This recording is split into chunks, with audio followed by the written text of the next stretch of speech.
Today we're going to talk about community and mental wellness, particularly with our favorite sport, skydiving. My name is Tracy Holman. Before we get started, I want you to take a minute to think about what community means to you and the impact mental wellness has on our skydiving community. Before we get started, because we're talking about mental wellness and health, we're going to go over a disclaimer. Any information in this presentation is used for general informational purposes only and does not constitute the practice of medicine, nursing, or other professional healthcare services, including the giving of medical advice, and no doctor-patient relationship is formed. The use of information from this presentation or materials linked is at the user's own risk. The content of this presentation is not intended to be a substitute for professional medical advice, diagnosis, or treatment. Users should not disregard or delay in obtaining medical advice for any medical condition that they may have and should seek the assistance of their healthcare professionals for any such conditions. We are not medical providers, physician, psychiatrist, nurse practitioner, etc., and we are not providing healthcare, medical, or nutritional therapy services or attempting to diagnose, treat, prevent, or cure any physical, mental, or emotional issue, disease, or condition. So first we're going to talk about our skydiving community. We know that we get into the sport because it's a fun activity, but any skydiver that you talk to stays in the sport for the community. You get to hang out with people from 18 years old to 60 years old, and all of them are your friends, and there's not another community where you can meet people from such different backgrounds and get along and all hang out together. So community is very important, and we want to make sure that at your drop zone and at our drop zone, everybody becomes a part of that community, even in their first visit. So think about what does that look like at your drop zone for a tandem. If they come in, they just signed up for the scariest thing they've ever done in their life, and they walk into your hangar, they don't necessarily know where to go. They see someone working on a plane to one side, they see someone packing a parachute on the other side, and they're a little bit nervous, don't know where to go, don't want to come ask any questions. Go up to them, invite them to come in, let them ask any questions to you. They can show them where the office is, and then when you land, feel free to talk to them. Like they just watched you skydive in that waiting period that they're super nervous waiting for their tandem. They watched you jump out of a plane, you landed in front of them, you're the coolest thing they've ever seen. Feel free to go up and talk to them, answer any questions that they may have, like let them touch your parachute, let them ask how high you went.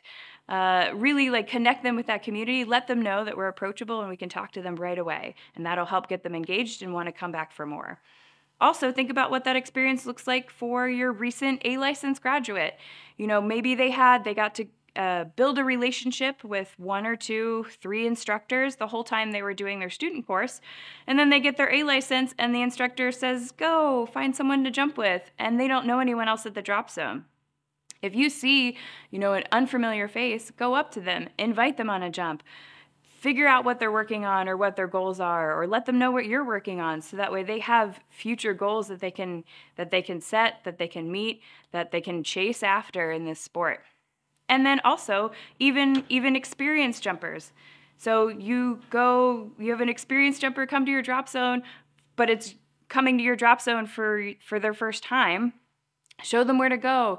Make sure that you're not just jumping with the same people that you always jump with. Go find that unfamiliar face and invite them to jump with you. See what they're working on. See where they came from. Where did they get their license? They might be used to jumping out of a Cessna and you have an Otter, or the opposite. They might be used to jumping out of an Otter and you have a Cessna. So show them how to do the different exits from the aircraft. Let them know kind of the procedures at your drop zone and really just welcome them into your community. So all of those relationships are very important for the sport, for the experience at your drop zone overall, and also for mental wellness, because relationships have an extremely beneficial effect on how we feel overall, mind and body. So now we're going to talk about our brain on skydiving. After we jump out of a plane, there's a very exciting combination of chemicals that are released in our brain, which is what makes the activity very exciting for us. So one of them are endorphins. Endorphins really make you feel good. It's got that euphoric feeling. So some people, if you talk to long distance runners, they kind of talk about endorphins, and you hear about that endorphin high. Like they feel really good after they get their jump in, or after they get their run in. We get that same sort of feeling after jumping out of a plane as well. Another chemical that's released is adrenaline, which is also known as epinephrine. So you get that during any experience that's threatening or exciting. Surprisingly, it's the same physiological response. The same thing is happening in your body, whether you are being threatened, by somebody coming to attack you or something, or if you are very excited about something. So it just depends on kind of how you're perceiving that situation. So for like a skydive, we all love skydiving. It's very exciting for us. But for some people, that might be a little bit too threatening, and so they don't like that experience, even though physiologically it's the same thing happening in your body. So that's increased heart rate, increased mental clarity, increased reaction time, so that way you can handle anything that's going to come at you. Another chemical that's released after we skydive is dopamine. So traditionally, this is kind of thought of as the happy hormone, but I think it's more accurately described as like the motivation to want to do something pleasurable. So you're chasing after doing that pleasurable activity. That's from dopamine. It is also related to movement and memory, and it's really kind of more that feeling of wanting. And it gives you the motivation to go after what you want. Serotonin is the last chemical that we're going to talk about in this presentation that's released from skydiving, and that's really the calm, feel-good hormone. It moderates mood, positive feelings. It increases your focus, increases that calm, and it really gives you like the contentment with having. So you're really happy with everything that you have.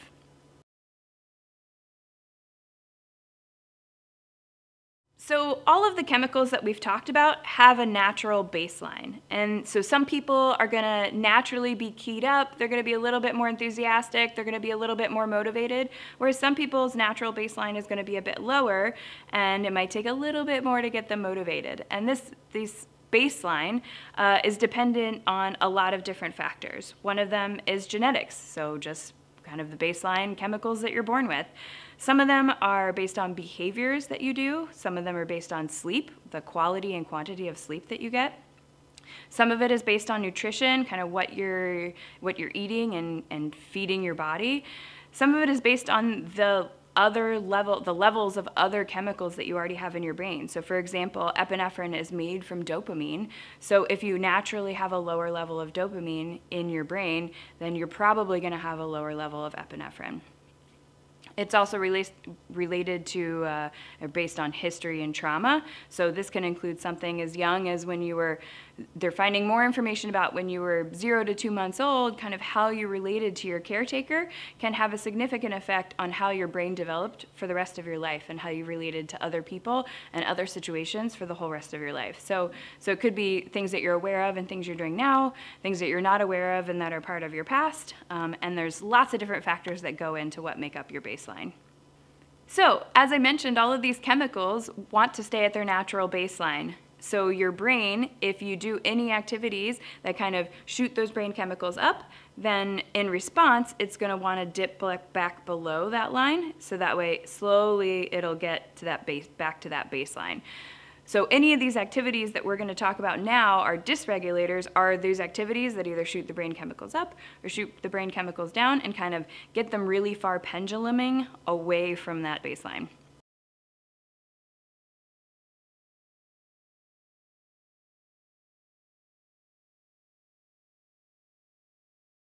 So some dysregulators include alcohol. Alcohol is a huge dysregulator, particularly because of its effect on sleep. Even if you're only having 1 or 2 drinks a night, something relatively small, that is going to decrease the quality of your sleep significantly. Even if you're falling asleep okay, the quality of sleep that you're getting, the quality of deep sleep that you're getting are all going to be severely limited, along with other factors, especially with higher levels of alcohol use, has an extremely dysregulating effect on your body. Another dysregulator are drugs. Obviously, there are uppers or downers, prescription, non-prescription. All of those are going to have effect on your brain chemistry. Lack of sleep. So as I mentioned a little bit regarding alcohol, whether you're not getting enough quantity of sleep or whether you're not getting a high quality of sleep, it's going to make your body work much less efficiently, both physically and mentally, which is going to have, it's not going to allow it to be able to regulate itself as well as it could if you got high quality sleep. Stress, obviously, like if it's work stress, relationship stress, or any source of stress that you have is going to have a dysregulating effect on your brain chemistry. Trauma, as I kind of mentioned earlier, this could be past trauma that maybe you're not aware of, or it could be something like you got in a fender bender 6 months ago. That could still have a dysregulating effect on your mental health. Being in an insecure environment, so whether that's something as obvious as being abused or being in an unsafe environment, that can also include harassment or discrimination. So even if you feel safe or you're not like directly being threatened in any way, but if you live in an environment where there's constantly this low level of discrimination that you're feeling like you have to fight against, that can have a dysregulating effect on your body. Food and financial insecurity, so if you don't know where your next meal is coming from, if you're not sure you're going to be able to keep your house for this month or pay your bills, like those are all very stressful activities, and being in those insecure environments can have an extremely dysregulating effect on you. And then, of course, living in an unsafe area, if you don't feel safe walking to and from your car to go to work every day, that's going to be very stressful and have a dysregulating effect as well. Also, things you might not think about, poor or processed nutrition. So nowadays, due to convenience and other things, we tend to eat a lot more processed food. We're eating food that's referred to as hyperpalatable, so it tastes really good, but it's not necessarily nutritionally full or nutritionally dense, so we're not getting the nutrients we need, but we're still eating more than we should because it tastes really good. So really, like, increased sugar, those increased processed foods, all of those will have a dysregulating effect on our body as well. Being overweight, so even if you're eating really well but you're overweight, that can have a dysregulating effect because it really changes the metabolism in your body and kind of how your cells are processing things. And then social media. So we kind of hear about this, particularly related to teenagers or like teenage girls nowadays. But social media has a dysregulating effect on us all. So every time we're looking at that feed and we're scrolling, we're getting that little tiny hit of dopamine, and that's gonna keep us scrolling, but without the benefits of actually like improving anything necessarily in our lives. And depending upon the type of material that you're looking at, it can also get a little bit of the grass is greener on the other side. So you become unhappy with what you have, and you're constantly wanting what you think other people have in their picture perfect profiles. So the good news is there's lots of regulating activities that you can also incorporate into your life and your daily habits, which will have a positive effect on your mental and physical wellness. So sleep is huge. A lot of the information that we got for this presentation is from Andrew Huberman, who is a professor of neurobiology at Stanford University. And he has a podcast called the Huberman Lab Podcast, which is very informative. And he said that sleep is the best nootropic, is the best stress relief, is the best trauma release, is the best immune booster, is the best hormone augmentation, and is the best emotional stabilizer. All of those answers are sleep. So we are looking for kind of this magic pill or this magic potion that will help make us feel better, and we have it, it's sleep. So we're gonna kind of go over some tips to help you get better or longer sleep, better quality, longer duration. So one is to sleep at the same time every day. So go to bed at the same time and wake up at the same time. This is not necessarily the easiest thing to do or the most popular, because on weekends we like to stay up a little bit later and sleep in a little bit later. But when you do that, you can have a dysregulating effect on the whole rest of your week. So the whole week, like if you stay up and there's a 5-hour difference between your weekends and your weekdays, it takes all the way until Friday for your body to kind of get back to normal, to get back to that schedule, and then you're right into the weekend where you're going to kind of mess up that schedule again. So in order to get the best sleep, you really want to go to sleep at the same time and wake up at the same time approximately every day. Another thing related to sleep is you want to make sure that you're sleeping in cooler temperatures. So below 68 degrees, even if you're kind of a warm body person, cool down your house or cool down your sleeping situation as much as you can at night, just because your body needs to cool down in order to get that good high quality sleep. Another thing related to sleep is when you wake up in the morning, you want to get sunlight directly to your eyes. So this is within the first 30 to 60 minutes after waking up. Go outside, and this is without sunglasses. This is not looking at the sun through a window. Please make sure you don't look directly at the sun, but you want to go outside and get that natural sunlight to your eyes. It's really going to help set your circadian rhythm so that way you can fall asleep more quickly and more easily the next night. Also, make sure for sleep that you don't want to look at any bright lights between 10 p.m. and 4 a.m.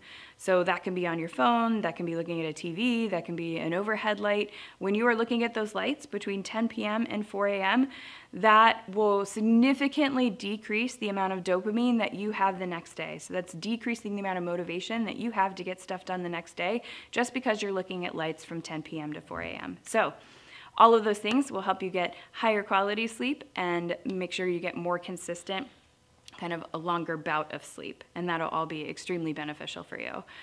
Whole nutrition is also very, very important. So you want to make sure that you're eating foods that you can read the nutrient label of. So instead of eating the over-processed stuff, look at the ingredients, make sure that you can pronounce all of the names, or even better, get something around the edge of your grocery store, like from the produce section that doesn't even have a label on it. You want to reduce your sugar. Make sure that you're hydrating. So if you are struggling even with things like mental clarity, kind of drink some water. So that's related a lot to mental clarity. Drink some water. If you are about to grab a snack because you think that you're hungry, drink some water first, because a lot of times when we think that we're hungry, it's actually we're thirsty. And also gut health overall. Like, there's more and more information coming out about this, but eat fermented foods, things like kimchi, sauerkraut, kombucha, like all of those things are going to help keep our gut microbiome really diverse, which is good for digesting all sorts of types of food. When you're eating, also try to eat, you want to include protein, you want to include healthy fats, and you want to eat carbohydrates with plenty of fiber. So all of those, by hitting all of those macronutrients, you know that you're going to be getting a variety of nutrients in your body that includes all that whole nutrition, which is good. So physical activity is also extremely important, extremely beneficial for you, both mind and body. My undergraduate degree is in kinesiology, so I feel like I could talk about physical activity for a very long time. But one of its benefits is it's actually a very effective antidepressant. There was a recent study that came out from Australia that had demonstrated that physical activity was 1.5 times more effective than either therapy or antidepressant medication. So we're not recommending to stop going to therapy, or we're not recommending to get off of your antidepressant medication, but physical activity can be a very beneficial effect to kind of add to your therapy options, or even if you don't need therapy, like go, it'll make you feel better. So physical activity is extremely beneficial in that manner. It's also like a really good stress reliever. So even in a short-term situation, if you're very stressed out, go for a run or go lift some weights. It will probably make you feel better, and it has an extremely beneficial effect even at your cellular level to be able to handle all that stress. And it's also very protective against a lot of different diseases, including like diabetes, including Alzheimer's, including cardiovascular disease. So cardiovascular disease is the #1 killer in the United States, which includes heart attacks, high blood pressure, things like that, strokes. All of those, the likelihood of getting them or having any of those issues is significantly decreased with regular physical activity. So get your physical activity. It has a very protective effect on lots of different avenues of your life. A support network is also a very positive effect on your mental wellness and your physical wellness, because if you have somebody, like, you want somebody to listen to you, right? Like, whether it be your best friend, whether it be a sister, you just need someone that's there to listen to you and really understand and empathize with any situation that you're going through. And that's gonna have, like, all of our relationships have a very protective effect on our life. It gives us resources when we need resources. And so that's a good thing to have in your life. Security, so this includes financial, emotional, physical security, living in that safe area, making sure that you know you can get your bills taken care of. All of those things will also have a protective and regulating effect. Meditation and breathing or tapping are all also like things that you can start practicing today, even if it's only 2 minutes a day, that's gonna have a very regulating effect on your body. So breathing in particular, like getting in a good breathing practice, there are things that you can do. There are particular breathing patterns that you can take, even if you're super stressed out. So you just had that fender bender and you need to calm down and you're having a hard time getting your body to calm down. There are certain breathing patterns that you can take that will immediately activate what's called your parasympathetic nervous system. So your sympathetic nervous system is the one that keys you up, that fight or flight that's ready to go. And then your parasympathetic nervous system is the one that kind of that calms you down and gets you ready for sleep or any of those calming, relaxing activities.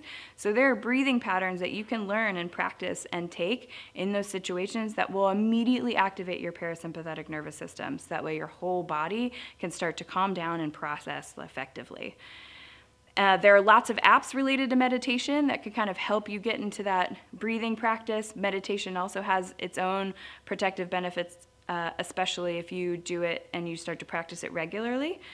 But there are several apps that you can use. We don't recommend anyone in particular, but just listing some of the ones that we've heard of. There's Calm, Balance, Insight Timer, and Reverie, and I'm sure there's 3 handfuls of other ones. So feel free to find the meditation app that works best for you. But meditation, breathing, tapping are all things that can situationally help you immediately kind of get back to the good mental space that you want to be in. Counseling obviously is also going to be extremely regulating, beneficial. If you go see a therapist or a counselor, anybody, they're going to be able to give you way more tools than we're giving you here in this talk, so highly recommend that for everybody. And also cold showers and baths. So this is like more and more research is becoming more popular, especially kind of in the athlete realm, but cold showers and baths have an extremely protective effect at a cellular level of what our brains and bodies are doing. So it's going to help increase resilience, which is your ability to handle kind of either unsuspected or hard situations. So it's going to increase that grit, it's going to increase that resilience, so that way both your brain and your body can handle hard situations better. So bottom line, skydiving causes an exciting group of chemicals to be released, which is why we like it. But it can have a potentially dysregulating effect on our daily lives. So if you or someone that you know doesn't feel well, just know that you're not alone, that there are reasons for this, and that there are resources for you, which we're going to go over next. As we get into these mental wellness resources, just know that there are people out there to help. If you break your leg, you're going to go to your primary care physician or you're going to go to the ER in order for them to fix it.